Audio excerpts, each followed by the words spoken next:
I'm Melanie Simpson. I'm Regional Manager for the Body Shop at Home, and my region is called Team Firework. In this video, I'm going to talk to you about how I built a £1 million business whilst being a mum of 2 boys, without going crazy and without the guilt of being a working mum. Before I had my children, I had a career in field sales. So I'd worked my way up in a company selling chocolate to local newsagents, to actually being the client contact.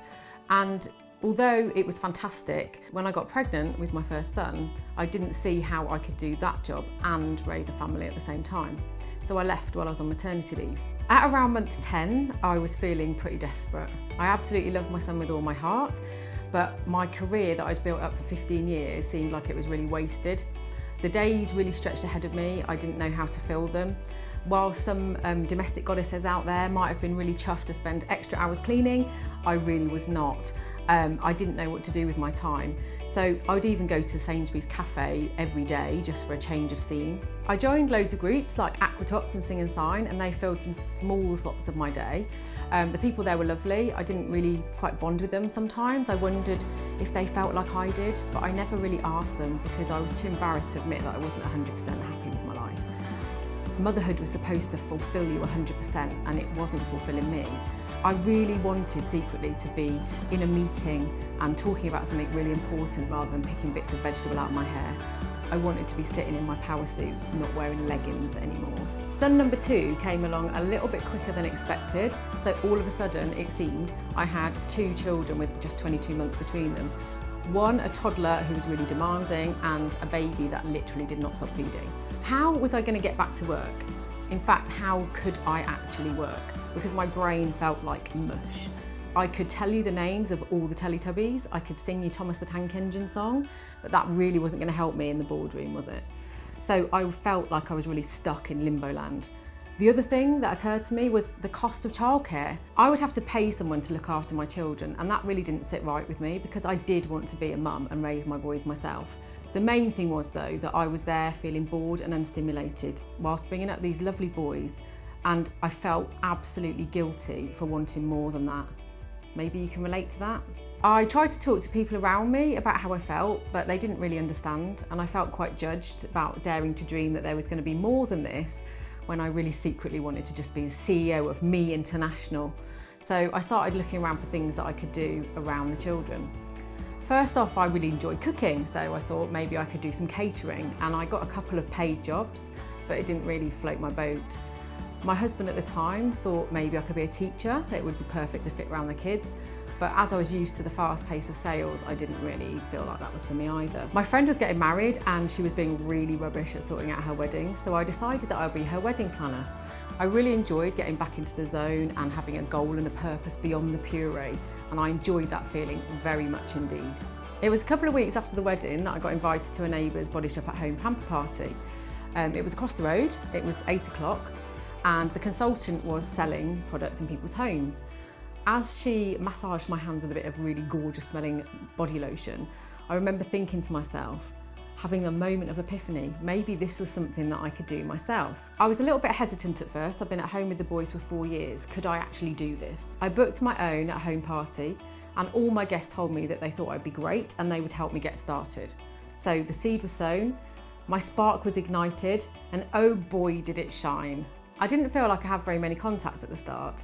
I had moved to the area to go to uni, so I didn't have those people that I'd grown up with around me. So I started with the people I knew's contacts, my husband's family, friends that I'd made through nursery and playgroup, and my neighbours and their friends even. Facebook was just starting then, so it enabled me to get back in touch with some people. No Messenger or WhatsApp, so I actually had to pick up the phone and speak to people, which I think is a bit of a lost art these days. But what I found was that my excitement was really coming through the phone to those people because I was so excited, they were excited to start with me as well. The day I decided to do this, I made a list and I started calling. I got some no's and that was okay. I carried on, and in the end I had 6 pamper parties booked. I was getting started. I felt amazing. My start date was the 29th of August 2007, and as well as being mum, I was now Melanie Simpson, Body Shop at Home consultant. I felt so fantastic. I was playing with the boys, feeling proud as punch, knowing that later on that day I had something for me as well. When you start your business, you need samples to show people at your parties. So there's a really fantastic pack available at a bit of a discounted price. When I got my pack through, I was a little bit, oh, what do I do with this? Because I'd spent the last 4 years just with children, and my personal grooming was a little bit more slapdash than on fleek, but I really enjoyed getting to know the products and having some pamper time at the same time. How fantastic to have a job that was pampering and work.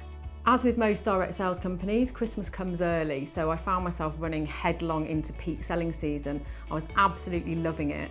I was socialising, I was getting a buzz from selling, I was hanging out with other mums, and I was coming home to look after my boys. The products were really amazing and I was having the best time at my pamper parties, but one of the most important things was I was getting my independence back. I was having money in my own pocket. I wasn't having to ask my husband for money to treat the boys. The best bit though, of course, was being able to treat myself, and I can remember really clearly getting my first pair of Ugg boots and getting my hair done for the first time in ages. But the thing that I'm most proud of, I think more than anything, was walking into Curry's with a wad of cash that I'd earned and paying for a smart TV. To add to the excitement, I was absolutely loving all the praise and recognition that I was getting, as you don't get a lot for being a mum, do you? So every challenge that was going, I was there, I was up for it, whether it be product or a sash or anything. I was really, really feeling proud of myself, and each challenge drove me further forward. I was loving it. What was the most amazing thing was that the boys didn't even know I was doing it. I went out when they went to bed and I was there when they got up in the morning. I was having the best of both worlds. By day, I was bringing up my boys and being a fabulous mum, and by night, I was Melanie Simpson, direct selling superstar. So what happened next? In whatever job I've had, I always moved myself up the career plan, so this was no different. What I had to do next was find my own team of direct selling superstars, so that's exactly what I did. As you keep watching my videos, I'm going to share with you how I ultimately built a 7-figure business. I'm going to show you how you can do that too. Sign up here to receive my new 3-part video series, and I'll show you the process I used step by step. In the first video, I'm going to get you started straight away and share with you my 5 tips to building a direct sales business.